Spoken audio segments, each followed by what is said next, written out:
আসসালামু আলাইকুম। সবাই কেমন আছেন? আমি আজকে লাচ্ছি বানাবো খুব অল্প উপকরণ দিয়ে হাতে মিক্সার করে। কিভাবে আপনারা দই থাকলেই শুধু লাচ্ছি বানানো যায় দেখাবো।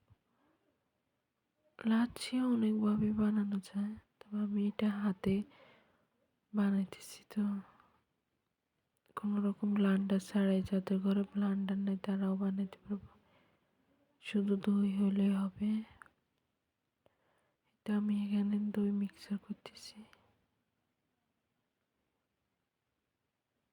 অল্প একটু দই দিয়ে আপনারা অনায়াসে ৪ জনেরটা বানাতে পারবেন।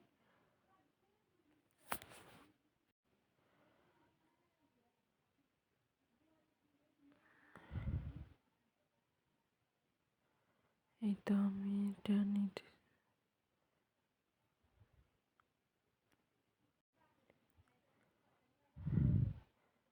এটা আমি মিক্সার করতেছি।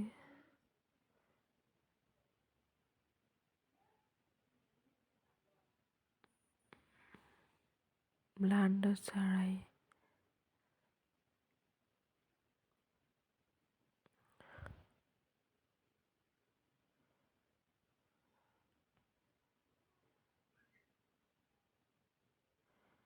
আর ভালো একটু ফ্লেভারের জন্য লেবু পাতা নিয়েছিলাম।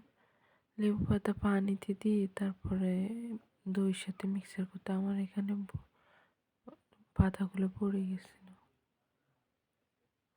এরপরে এই তো পানি দিয়ে মিক্সার করে নিয়েছি, এটা স্কিপ হয়ে গেছিল।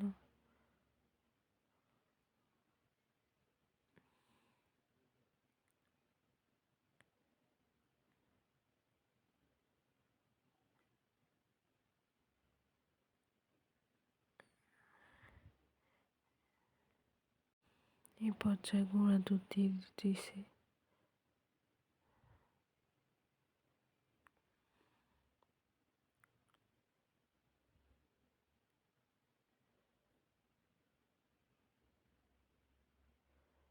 এখন ভালোভাবে মিক্সার করে নেব। এখানে আপনারা যারা মিষ্টি পছন্দ করেন এখানে তারা মানে চিনিও দিতে পারবো। আমি বেশি মিষ্টি পছন্দ করি না, তাই এখানে চিনি দিই নাই।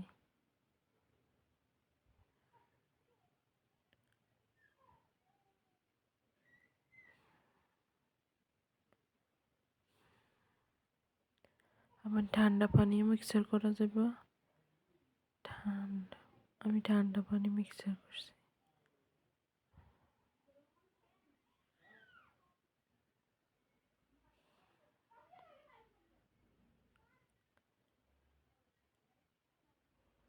অল্প অল্প কিছুক্ষণ নাড়াচাড়া করলে হবে। আমি আরো গুঁড়া দুধ কম হয়েছিল মনে হয়, আরো দিতেছি। আপনারা গুঁড়া দুধ স্কিপ করলেও পারবেন।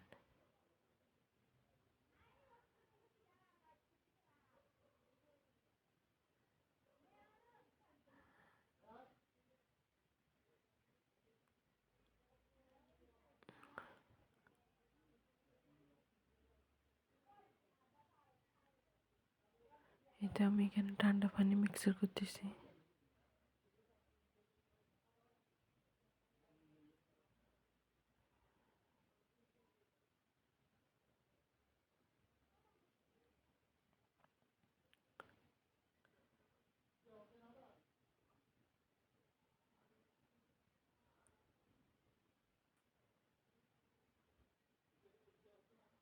এই তো আমার লাচ্ছি বানানো শেষ।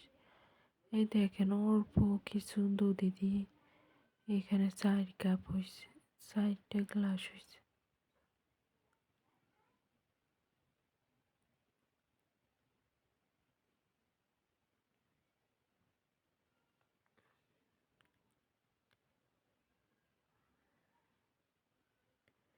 এই অল্প উপকরণ দিয়ে আপনারা ঘরোয়া লাচ্ছি বানাতে পারবেন যখন মন চায়।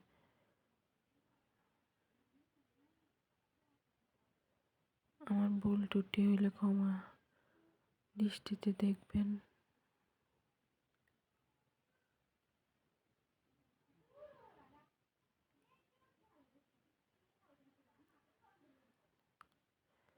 আচ্ছা, সবাই ভালো থাকবেন।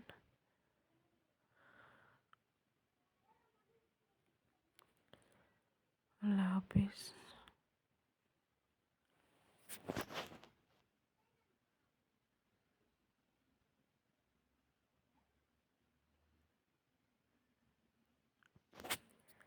দেখতে যেমন লোভনীয়, খাইতেও তেমন সুস্বাদু।